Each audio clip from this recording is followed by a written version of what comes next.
Mari kita sambung cerita ini. Perjalanan dimensi waktu sang jenius. Bab 776. Raja Bakir sudah tahu alasan Yuda datang. Tetapi dia masih berkata sambil tersenyum.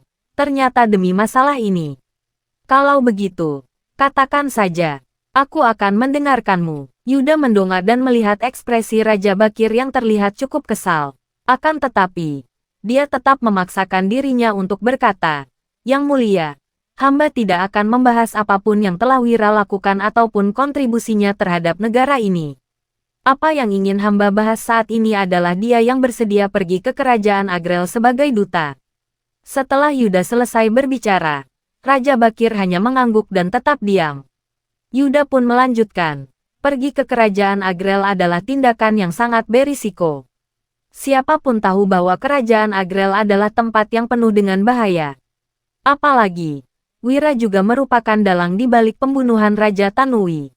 Hanya berdasarkan hal ini, Diandra tidak mungkin melepaskannya begitu saja. Dia tidak mungkin tidak membalas dendam atas pembunuhan ayahnya. Jadi, Yang Mulia pasti bisa membayangkan situasi Wira di kerajaan Agrel. Usai mendengar ucapan Yuda, Raja Bakir tidak membantah. Lantaran Raja Tanui telah dibunuh. Sebagai penerus ayahnya, Diandra pasti ingin membunuh Wira.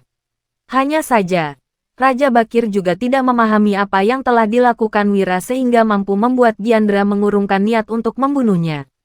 Selain itu, bagaimana bisa Wira membuat kerajaan Agrel menekan amarah Diandra? Bukan hanya itu, kerajaan Agrel bahkan mengangkat Wira sebagai Raja Utar. Apa maksud dari semua ini? Raja Bakir tidak bisa memahaminya. Yuda menimpali. Yang Mulia, meskipun Wira berada dalam situasi yang begitu putus asa, dia masih bisa bertahan hidup. Wira bahkan mendapatkan penghargaan dari kerajaan Agrel dengan diangkat menjadi Raja Utar. Orang lain mungkin tidak tahu, tapi Yang Mulia seharusnya memahami betapa pentingnya raja bagi kerajaan Agrel. Kalau tidak memiliki bakat yang luar biasa, bagaimana mungkin Wira bisa mencapai tahap ini, ucap Yuda secara blak-blakan. Perkataannya sontak membuat Raja Bakir memicingkan matanya. Bakat luar biasa, Raja Bakir memang sulit mempercayai hal ini. Dia benar-benar tidak paham bagaimana Wira mampu mencapai posisinya saat ini. Mungkinkah tujuan kerajaan Agrel adalah untuk membunuh Wira? Yuda melanjutkan. Ya Mulia, hamba yakin Anda juga berpikir bahwa tindakan kerajaan Agrel ini adalah upaya untuk menimbulkan kecurigaan dalam diri kita. Mereka sengaja mengangkat Wira sebagai Raja Utar. Begitu Wira kembali, mereka akan memanfaatkan kerajaan Nuala untuk membunuh Wira. Kalau benar seperti itu, mereka nggak akan mengangkat Wira sebagai anggota kerajaan. Mengangkatnya sebagai pejabat kecil juga bisa, jelas Yuda. Apalagi, kerajaan Agrel sudah mendukung Wira secara terang-terangan dan melarang orang lain melukainya. Aku percaya ini bukan hanya omong kosong belaka.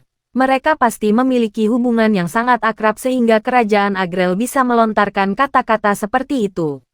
Setelah Yuda mengucapkan ini, raut wajah Raja Bakir sontak menjadi suram. Yuda, apa kamu tahu apa yang sedang kamu katakan? Kalau benar-benar seperti ini, Wira makin harus disingkirkan. Bagaimana mungkin aku akan membiarkan seseorang yang diberdayakan oleh kerajaan Agrel tetap hidup? Apalagi, kerajaan Nuala juga nggak takut pada kerajaan Agrel, ucap Raja Bakir seraya mendengus dingin. Raut wajahnya penuh dengan emosi. Namun, Yuda malah berkata sambil tersenyum. Yang Mulia, hamba tahu apa yang Anda pikirkan. Yang Mulia pasti khawatir bahwa Wira akan menjadi mata-mata kerajaan Agrel. Raja Bakir tak kuasa berkata, itu sangat mungkin, kan? Hanya karena Wira diberi gelar sebagai anggota keluarga kerajaan dan diangkat sebagai Raja Utar. Siapa yang tahu, ini bisa jadi adalah taktik kerajaan Agrel untuk mengelabui kita. Saat kita mengira mereka nggak akan melakukannya, sebenarnya mereka telah melakukannya. Inilah yang disebut sebagai intrik. Perkataan Raja Bakir sebenarnya cukup masuk akal. Semua orang berpikir bahwa mereka tidak akan melakukan hal ini dengan cara yang terlalu jelas. Bagaimanapun, menyusupkan mata-mata biasanya akan dilakukan dengan sangat hati-hati. Siapa yang akan melakukannya dengan cara yang begitu terbuka? Akan tetapi, ada juga kemungkinan bahwa kerajaan Agrel sengaja melanggar ekspektasi umum. Mereka memang ingin menciptakan kesalahpahaman di mata dunia. Yuda pun menggeleng sembari berkata, Yang Mulia, ini tidak mungkin. Bab 777. Hamba sangat memahami Wira. Dia bukan tipe orang seperti itu. Kalau dia memang seperti itu, kenapa dia memilih untuk kembali? Bukannya dia bisa hidup bahagia dengan bergelimang harta di sana? Tanya Yuda. Setelah itu, Yuda menjelaskan. Alasan dia memilih untuk kembali adalah karena dia tidak bisa meninggalkan keluarganya. Itu sebabnya, dia pasti akan kembali ke kerajaan Nuala. Selain itu, dia tidak mungkin menjadi mata-mata. Yang Mulia, Wira selalu dicurigai oleh kerajaan Nuala. Bagaimana mungkin kerajaan Agrel akan memilihnya sebagai mata-mata? Ini adalah hal yang mustahil. Begitu Yuda selesai berbicara, Raja Bakir tidak merespons. Sebaliknya dia malah diingatkan oleh Yuda, yaitu mengenai keluarga. Raja Bakir tidak pernah melakukan apapun terhadap keluarga Wira merasa tidak perlu. Sebagai Raja Kerajaan Nuala, dia tidak seharusnya melakukan tindakan seperti itu. Tetapi dia telah berubah pikiran sekarang. Tidak disangka ada begitu banyak orang yang datang untuk memohon. Apalagi, Raja Bakir sendiri memang tidak menyukai Wira. Dia membenci trik yang digunakan oleh Dirga, Yuda, bahkan lebih membenci trik Putro. Itu sebabnya, tak peduli apapun yang terjadi, Raja Bakir tidak akan memberdayakan Wira. Dia telah memutuskan hal ini sejak awal. Sementara itu, kini dia telah memiliki niat membunuh terhadap Wira. Yuda, aku sudah mendengar kata-katamu. Kita sudah lama gak makan bersama. Jadi menetaplah di istana hari ini dan minumlah bersamaku.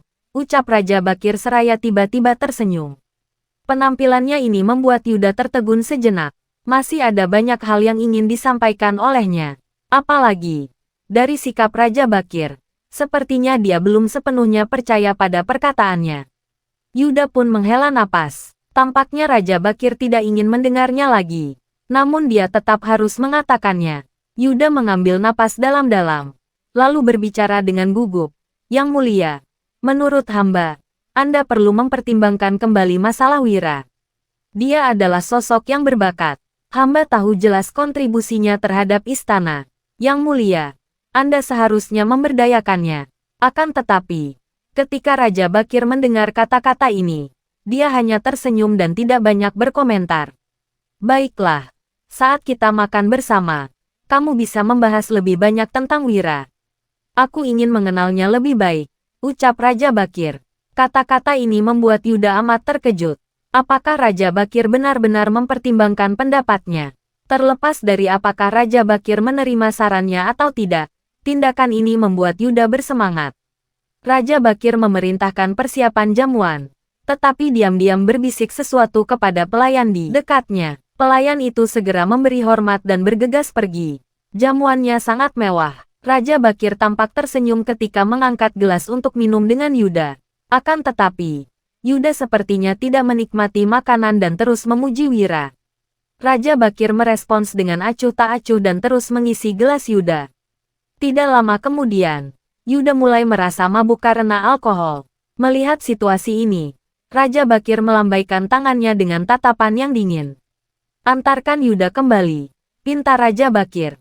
Usai berkata demikian, dia juga kembali ke kamar tidurnya dengan ekspresi yang suram. Raut wajahnya tampak makin muram sekarang. Perkataan Yuda hari ini makin meyakinkan keputusannya untuk menyingkirkan Wira. Raja Bakir berkata, Wira, oh Wira, salahkan dirimu sendiri karena memilih Yuda. Aku paling benci dengan keluarga Wutari. Kalau bukan karena kebutuhan istana, aku sudah lama ingin menyingkirkan mereka. Meskipun kita belum pernah bertemu dan kamu gak memiliki niat untuk memberontak ataupun berkhianat, aku tetap harus membunuhmu. Raja Bakir bergumam sendiri dengan sorot mata yang memancarkan niat membunuh. Bab 778. Saat ini, Yuda sudah sangat mabuk. Begitu kembali ke kediamannya, dia langsung tertidur pulas sampai pagi. Kepala Yuda terasa sangat sakit sekarang. Ketika bangun, dia masih menunjukkan ekspresi cemas. Entah apa yang dipikirkan oleh Raja Bakir, ucap Yuda sambil menghela napas. Kini, tatapan matanya penuh kegelisahan. Setelah keluar dari kamar, Yuda menyantap sarapan. lalu pergi ke lapangan latihan seperti biasanya. Dia telah melakukan rutinitas ini selama 10 tahun tanpa pernah berhenti. Namun, hari ini dia merasa seperti kehilangan sesuatu. Usai berlatih selama 2 jam di lapangan, Yuda menghela napas sembari mengeluh. Kapan aku baru bisa mencapai titik puncak seperti ayah? Yuda tidak puas dengan tingkat keterampilan bela diri yang dimilikinya. Setelah menggeleng, dia secara refleks memeriksa ke arah belakangnya, lalu tertegun. Segera setelah itu, Yuda pun berkata, "Loh, di mana Dodi?" Biasanya, saat Yuda berlatih di lapangan ini, Dodi pasti akan berada di sana juga.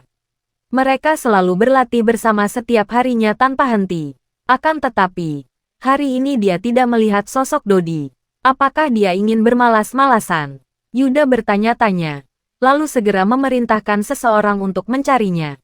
Akan tetapi, bawahannya malah melaporkan bahwa Dodi tidak berada di kamarnya. Saat mendengar kabar tersebut, Yuda sontak tercengang, lalu bertanya, "Dodi nggak ada?" Yuda bergegas menuju kamar Dodi. Begitu masuk, dia langsung mengernyit. Tidak ada tanda-tanda aktivitas di dalam kamar tersebut, seolah-olah telah kosong sepanjang malam.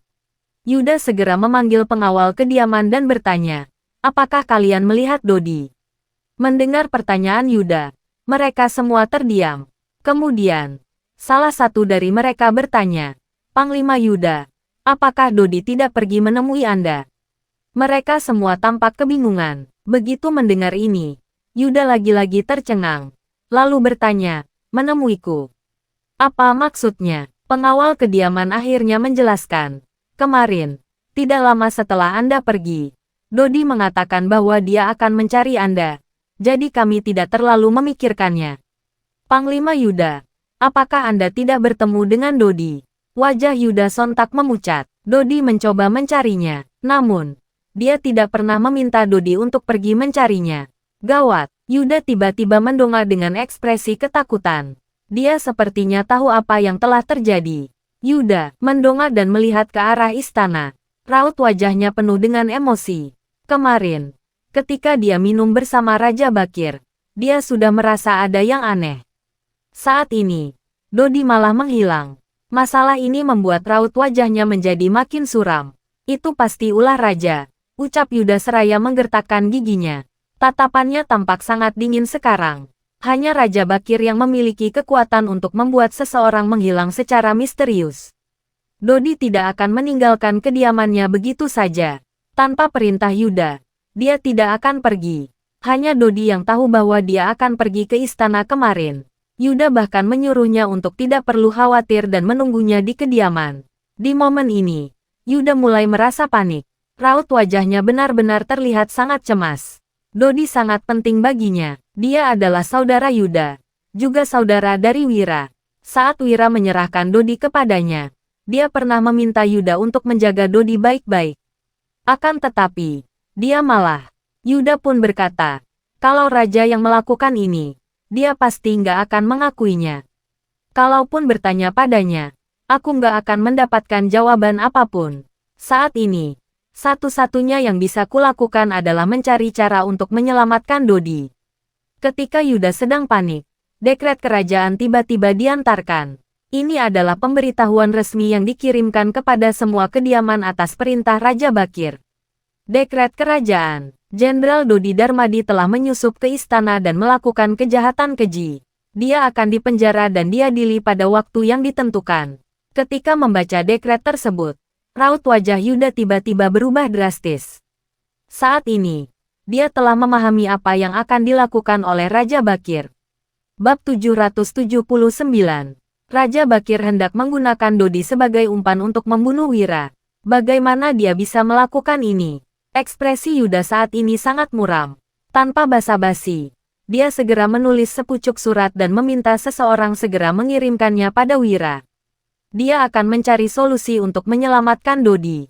Pokoknya, Wira tidak boleh datang ke ibu kota. Di sisi lain, Wira tidak mengetahui situasi di ibu kota. Setelah melakukan perjalanan jauh, dia akhirnya tiba di Provinsi Jawali. Dalam beberapa hari, dia sudah bisa kembali ke Dusun Darmadi. Pemberontakan Rendra dan pengepungan pasukan Provinsi Cindera terhadap Provinsi Jawali baru lewat beberapa bulan lalu. Tetapi sekarang kondisi provinsi sudah kembali seperti semula. Setelah tiba di kota, Wira langsung pulang ke rumah yang dibelinya. Rumah itu masih sangat bersih. Sepertinya Farel sering datang untuk bersih-bersih. Wanita itu baik juga. Kita istirahat sehari di sini. Besok kita baru ke Provinsi Cindera, ujar Wira sambil tersenyum lega. Setidaknya, keselamatannya di kota ini lebih terjamin. Pada saat yang sama, Farel menerima kabar bahwa Wira telah kembali. Dia sontak tertawa seraya berkata, Tuan Wahyudi benar-benar luar biasa. Dia sanggup melepaskan diri dari situasi buntu seperti itu dan malah diberi gelar Raja Utar. Menarik, gadis berpakaian ungu juga mengangguk dan menimpali. Tuan Wahyudi memang hebat.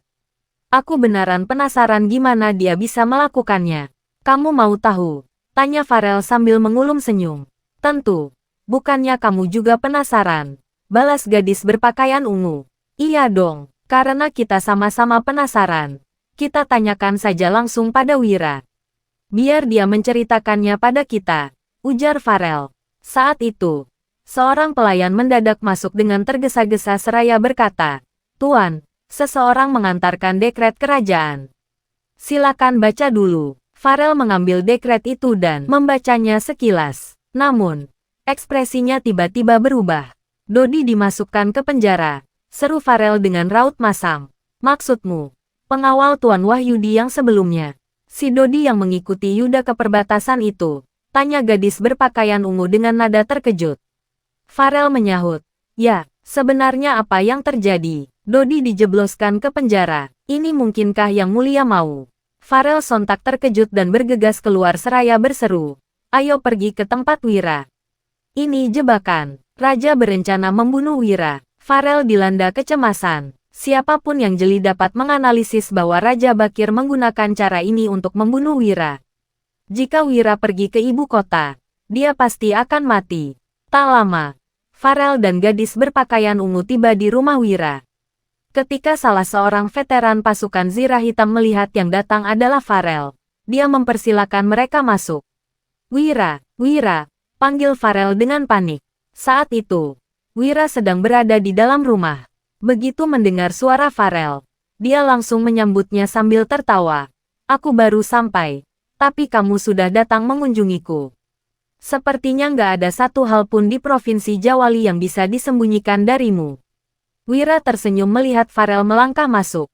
Namun, dia sedikit heran melihat ekspresi suram di wajah Farel. Mengapa wanita itu berekspresi seperti itu? Aneh sekali. Begitu berjumpa dengan Wira, Farel segera berkata dengan nada panik. Wira, ada masalah besar. Masalah apa? Apa yang terjadi? Tanya Wira. Dia kebingungan karena ini pertama kalinya Farel terlihat sepanik itu. Biasanya, Farel selalu kalem. Masalah apa yang membuatnya sampai begitu terguncang? Wira, baca ini, ujar Farel sambil menyerahkan dekret kerajaan. Setelah Wira membaca dekret itu, ekspresinya langsung berubah muram. Bab 780. Ekspresi Wira teramat muram. Dia sudah menduga Raja Bakir akan menggunakan berbagai cara untuk melawannya. Namun, Wira tidak pernah menyangka dia akan menggunakan cara sekeji ini. Benar-benar kejam. Dengan menangkap Dodi, sang raja memaksa dirinya pergi ke ibu kota. Wira, tampaknya orang itu mau memaksamu pergi ke ibu kota. Kemungkinan dia mau. Farel tidak menyelesaikan kata-katanya, tetapi maksudnya sudah sangat jelas. Wira mengangguk dan menyahut. Sepertinya dia mau membunuhku. Farel menghela napas, lalu berkata, cara ini benar-benar rendah.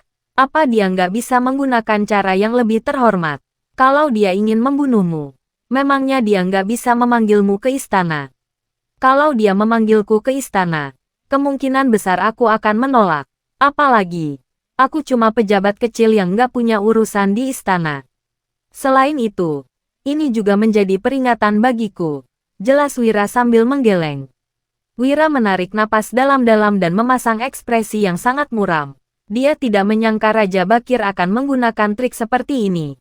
Sejujurnya, dia benar-benar merasa sangat muak. Jika Raja ingin membunuhnya, dia punya banyak cara. Tidak perlu menggunakan trik kotor seperti itu. Orang itu benar-benar tidak memiliki martabat sebagai raja. Wira, apa kamu bakal pergi? Tanya Farel dengan cemas. Di matanya, kehilangan seorang bawahan semata tidak akan terlalu membebani pikirannya. Akan tetapi, dia memahami karakter Wira. Pria itu pasti tidak akan meninggalkan bawahannya. Tentu saja, jawab Wira tanpa ragu. Dialah yang mengirim Dodi pada Yuda. Saat terjadi masalah pada Dodi, dia tentu harus menyelamatkannya. Farel menghela napas, lalu berkata, aku tahu kamu pasti bilang begitu. Tapi, apa kamu sadar seberapa bahayanya situasi ini? Kemungkinan Raja Bakir sudah menunggumu di ibu kota. Wira tahu hal itu. Dia juga menduga bahwa Raja Bakir akan membunuhnya di tengah jalan. Setelah itu, Raja Bakir tinggal mengumumkan pada dunia bahwa dia mati di tangan bandit, bahwa kematiannya tidak ada hubungannya dengan siapapun. Dengan begitu, sang raja akan lolos dari kecaman. Itu adalah rencana yang bagus. Daripada Raja Bakir turun tangan langsung untuk mencari Wira, lebih baik membuat Wira yang datang padanya. Terlebih lagi, jika dia memerintahkan penyerangan Dusun Darmadi, dia mungkin akan menjadi bahan gunjingan. Kondisi saat ini adalah yang terbaik. Setidaknya dari luar, sang raja tampaknya tidak melakukan apapun untuk membuat Wira ke ibu kota. Raja Bakir benar-benar lihai memainkan trik. Sebenarnya, dia nggak bisa memastikan aku pergi ke ibu kota, tapi aku tetap akan pergi. Demi Dodi, sarang harimau pun akan kudatangi, ujar Wira dengan sorot mata penuh tekad. Wira, tadinya kupikir kepulanganmu dari kerajaan Agrel adalah hal bahagia. Setidaknya, kamu bisa menjalani hari yang lebih damai. Tak kusangka, sekarang kamu malah menghadapi situasi sesuram ini. Apa ada yang bisa kubantu? Kata Farel prihatin. Wira sudah dibuang oleh kerajaan Nuala, tetapi dia berhasil bertahan di kerajaan Agrel dan kembali. Alhasil, kerajaan Nuala malah memperlakukannya seperti ini. Sikap istana sungguh membuat orang geram. Bantuan? Ya, nggak perlu. Tolak Wira. Dia tidak ingin orang-orang lain terlibat. Lagi pula, Raja Bakir sudah memutuskan untuk membunuhnya. Takutnya, masalah hanya akan membesar jika ada pihak lain yang terlibat. Kali ini, aku akan pergi sendirian. Kalau aku bisa menyelamatkan Dodi, semua akan baik-baik saja. Kalau enggak, kemungkinan aku harus tinggal di ibu kota selama sisa hidupku, ujar Wira lagi. Farel sontak terkejut mendengarnya. Bab 781. Farel ingin mengatakan sesuatu, tetapi dia tidak tahu harus mulai dari mana. Lagi pula, dia memahami karakter Wira dengan baik. Dia tahu begitu Wira membuat keputusan, tidak ada yang bisa mengubahnya. Setelah Farel pergi, Wira memberitahu semua orang termasuk Danu tentang masalah tersebut.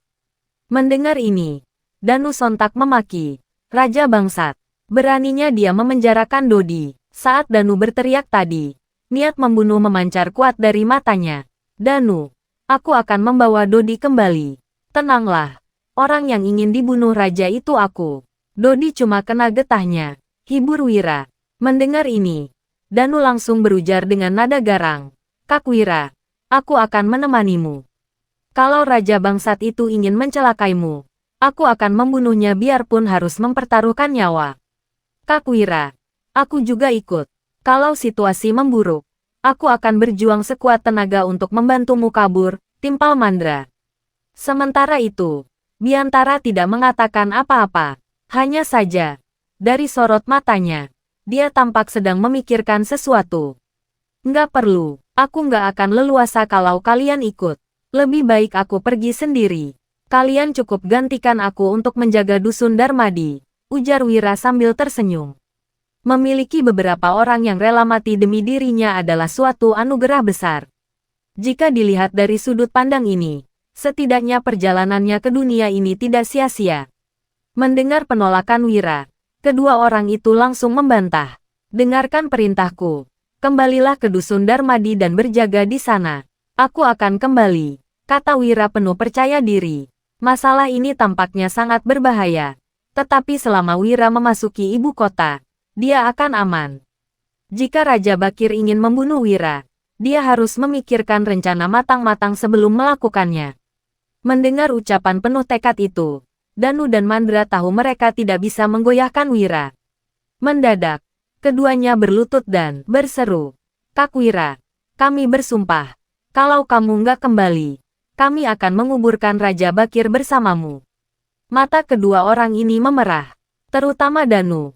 Dia sangat tersentuh karena tahu bahwa Wira mengambil risiko demi menyelamatkan Dodi.